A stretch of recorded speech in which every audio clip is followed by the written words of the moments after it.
à partir de jeudi, qui est le jour de jeûne du 17 Tammuz, en cette année 5783, commence la période qu'on appelle Ben Hametzarim.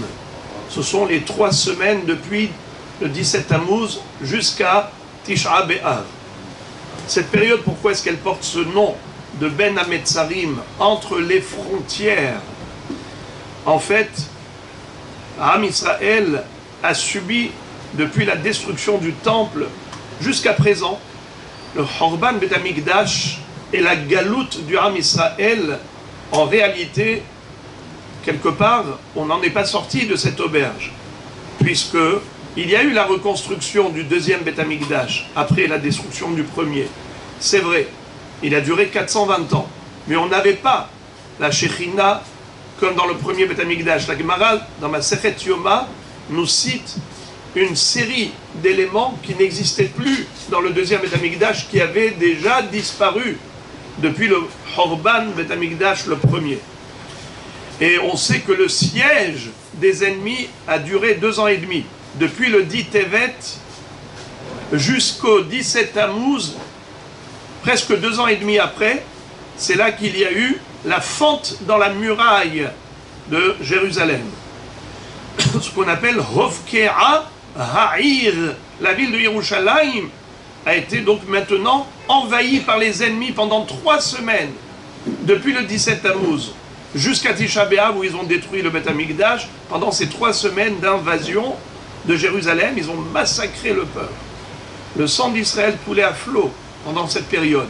Et c'est à ce propos que le Passouk va dire dans la Megillat Echa, le livre des Lamentations, écrit par Yirmiyah Navi, c'est pour ça qu'on appelle ça les Jérémiades. Eh bien, il va dire Kol rodfeha isigua ben hametzarim. Tous ces prédateurs l'ont atteint en cette période des 3 semaines, ben hametzarim, entre le 17 Tammuz et Tisha B'Av. Alors, c'est pour cela que pendant cette période-là, il y a des minhagim de deuil. On s'abstient de toutes sortes de célébrations festives, à l'exception, jusqu'à Rosh Chodesh, de Seudot Mitzvah. À ce moment-là, c'est exceptionnel. Jusqu'à Rosh Chodesh, Av, ou Mishenichnas Av, Memaratim Besimcha. Par exemple, on ne fait pas la bracha de Shehianu sur un Beged Hadash, ou sur un Peri Hadash, un vêtement nouveau, sur un fruit nouveau. Il n'y a pas de bracha de Shehianu pendant cette période, des 3 semaines. Que le Shabbat, avant Rosh Chodesh Av, oui c'est possible, mais pas en semaine. Et après Rosh Chodesh Av, le Shabbat Hazon non plus. Ce qui veut dire qu'en effet, il y a une restriction de joie, une diminution de l'intensité de la joie qui doit nous accompagner tout le temps, nous, Am Israël. Eh bien, il faut savoir que toute l'année, on a des restrictions. Il y avait à l'époque du Horban Bet Hamikdash ce qu'on appelait les Prushim. Prushim, des gens qui voulaient s'infliger des mortifications. Ils ont arrêté de manger de la viande. Ils ont arrêté de boire du vin. Ils voulaient que tout le monde s'interdise toute l'année de manger de la viande, toute l'année de boire du vin. Rabbi Yoshua ben Hanania leur a dit pourquoi vous faites ça. Ils lui ont dit comment est-ce qu'on peut manger de la viande alors qu'il n'y a plus la viande du korban? Comment on peut boire du vin alors qu'il n'y a plus le nisuch hayayin, la libation de vin dans le Bet Hamikdash? Est-ce qu'on peut avoir du plaisir à manger de la viande et boire du vin? Efshar sheyeh shulchan shel Elohenu haser veshulchanenu maleh, notre table sera pleine et celle d'Akadosh Baruch Hu elle est vide. Alors il leur a dit, dans ce cas-là, il ne faut plus manger de pain, parce qu'il n'y a plus les menachot, les oblations à base végétale, c'était aussi avec de la farine. Alors, il ne faut pas non plus boire de l'eau, parce qu'il n'y a plus Nisuch HaMaim à Sukkot, il y avait la libation de l'eau pendant 7 jours, alors il ne faut plus boire d'eau. Il leur a dit, il ne faut plus manger de fruits, parce qu'il y avait les bikurim, à l'époque du Bet Hamikdash, maintenant il n'y a plus de bikurim, je ne veux plus manger de fruits. Alors ils ont écarquillé grand les yeux. Ils lui ont dit, c'est vrai, tu as raison. Alors, il leur a dit, ne pas être mitabel du tout, ne pas porter le deuil, c'est pas possible. Kvar nixera xera.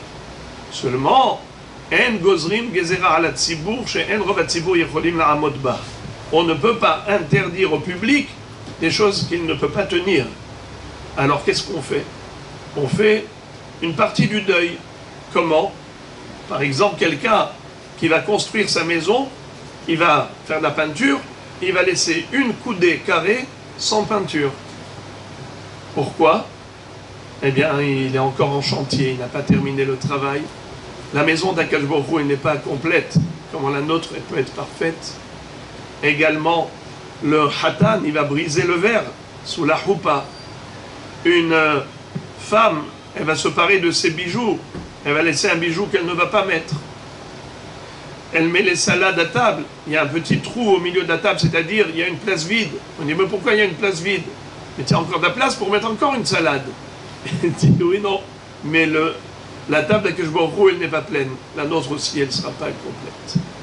Eh bien, pareil, il y avait Xéra, ce qu'on appelle Klil Hatanim. Les Hatanim, ils avaient l'habitude de mettre une couronne dans la terre.